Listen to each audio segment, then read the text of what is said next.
എഐയിലേക്ക് photo upload ചെയ്യരുത് എന്ന് പറഞ്ഞുകൊണ്ടുള്ള പല പോസ്റ്റുകളും നിങ്ങൾ കണ്ടിട്ടുണ്ടാവും. നിങ്ങൾ പലരും ഇത് വലിയ കാര്യമായിട്ട് എടുത്തിട്ടുണ്ടാവില്ല എന്നുള്ളതും എനിക്ക് ഉറപ്പാണ്. എന്തുകൊണ്ടാണ് എഐയിലേക്ക് ഫോട്ടോ അപ്ലോഡ് ചെയ്യരുതെന്ന് പറയുന്നത്? ഇപ്പം പല രീതിയിലുള്ള ട്രെൻഡുകളാണ് വരുന്നത്, പല രീതിയിലുള്ള ഫോട്ടോ എഡിറ്റിങ്ങുകളാണ് വരുന്നത്. ചാറ്റ് ജി പി ടി വന്നതിന് ശേഷവും ഇപ്പം ജെമിനി വന്നതിന് ശേഷം, ജെമിനിയിലെ നാനോ ബനാന വന്നതിന് ശേഷമൊക്കെയുള്ള പല രീതിയിലുള്ള ട്രെൻഡുകൾ ഇപ്പം ഓടിക്കൊണ്ടിരിക്കുന്നുണ്ട്. ഡെയിലി പുതിയ പുതിയ ട്രെൻഡുകളാണ് വന്നുകൊണ്ടിരിക്കുന്നത്. പക്ഷെ നമ്മളെ സംബന്ധിച്ച് നമ്മളൊരു ഫോട്ടോ അപ്ലോഡ് ചെയ്യുന്നു, നമുക്കത് എഡിറ്റ് ചെയ്ത് കിട്ടുന്നു. നമ്മളെ സംബന്ധിച്ച് നമ്മൾ ഇത്ര മാത്രമേ കാണുന്നുള്ളൂ. പക്ഷെ ഇതിൻ്റെ ഒരു മറ്റൊരു സൈഡ് കൂടിയുണ്ട്. നമ്മൾ എത്രത്തോളം നല്ലൊരു അഡ്വാൻറ്റേജ് എ ഐ കാണുന്നുണ്ടോ അത്രത്തോളം ഒരു ഡാർക്ക് സൈഡും എ ഐക്ക് ഉണ്ട്. പലരും ഇതിനെക്കുറിച്ച് ചിന്തിക്കാറില്ല എന്നുള്ളതാണ്. ഞാൻ നേരത്തെ പറഞ്ഞാൽ നമ്മളെ സംബന്ധിച്ച് നമ്മളൊരു ഫോട്ടോ എ ഐയിലേക്ക് അപ്ലോഡ് ചെയ്യുന്നു, അത്ര മാത്രമേ ഉള്ളൂ. പക്ഷേ ഈ ഫോട്ടോ എ ഐ എങ്ങനെ ഉപയോഗിക്കുന്നു, എന്തിനൊക്കെ ഉപയോഗിക്കുന്നു എന്നുള്ളത് നിങ്ങൾ എപ്പോഴെങ്കിലും ചിന്തിച്ചിട്ടുണ്ടോ?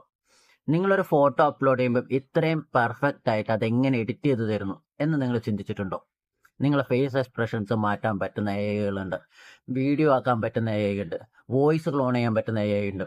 ഇതിലേക്കൊക്കെ നിങ്ങൾ നിങ്ങളുടെ ഡാറ്റ കൊടുത്തിട്ട് നിങ്ങൾ ടെസ്റ്റ് ചെയ്യുന്ന സമയത്ത് അതിൻ്റെ ഒരു ഡാർക്ക് സൈഡും കൂടി നിങ്ങൾ അറിഞ്ഞിരിക്കണം. നമ്മളൊരു ഫോട്ടോ കൊടുക്കുന്ന സമയത്ത് എ ഐനെ സംബന്ധിച്ച് അതും വെറും ഒരു ഫോട്ടോ മാത്രമല്ല.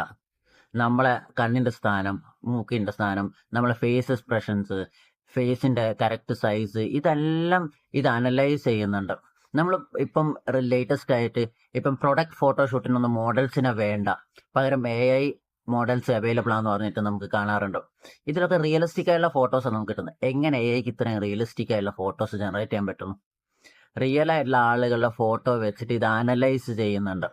സോ നാളെ ഒരു പക്ഷേ നിങ്ങൾ ചെയ്തിട്ടില്ലാത്തൊരു വീഡിയോയിലോ അല്ലെങ്കിൽ നിങ്ങൾ പറഞ്ഞിട്ടില്ലാത്തൊരു കാര്യത്തിൽ നിങ്ങളെ വോയിസിൽ പറയുന്നതായിട്ടോ നിങ്ങൾ കണ്ടു കഴിഞ്ഞാൽ നിങ്ങൾക്കൊന്നും ചെയ്യാൻ പറ്റില്ല. കാരണം നിങ്ങൾ നിങ്ങളുടെ ഓൺ പെർമിഷനിലാണ് നിങ്ങളുടെ ഫോട്ടോസ് ആണെങ്കിലും വീഡിയോസ് ആണെന്നുണ്ടെങ്കിലും വോയിസ് ആണെങ്കിലും എ ഐയിലേക്ക് കൊടുക്കുന്നത്. സോ അത് എങ്ങനെ വേണമെങ്കിലും നാളെ മിസ്യൂസ് ചെയ്യപ്പെടാം. നിങ്ങൾ വൺസ് എ ഐയിലേക്ക് ഒരു ഡാറ്റ കൊടുക്കുന്ന സമയത്ത്, അത് നിങ്ങളുടെ ഫോട്ടോ ആണെങ്കിലും വീഡിയോ ആണെങ്കിലും വോയിസ് ആണെന്നുണ്ടെങ്കിലും, അത് അതിൻ്റെ സെൽഫ് ലേണിങ്ങിന് വേണ്ടിയും കൂടി അത് യൂസ് ചെയ്യുന്നുണ്ട്. നമ്മളൊരു ഫോട്ടോ എഡിറ്റ് ചെയ്ത് തന്നു കഴിഞ്ഞാൽ ഇപ്പം അത് നമ്മൾ ഉദ്ദേശിച്ച രീതിയിലല്ല എന്നുണ്ടെങ്കിൽ നമ്മൾ റീജനറേറ്റ് ചെയ്യുന്നുണ്ട്. ഓക്കെ, അപ്പോൾ ആ റീജനറേറ്റ് ചെയ്യുന്ന ഡാറ്റയും ഇത് അനലൈസ് ചെയ്യുന്നുണ്ട് എന്നുള്ളതാണ്.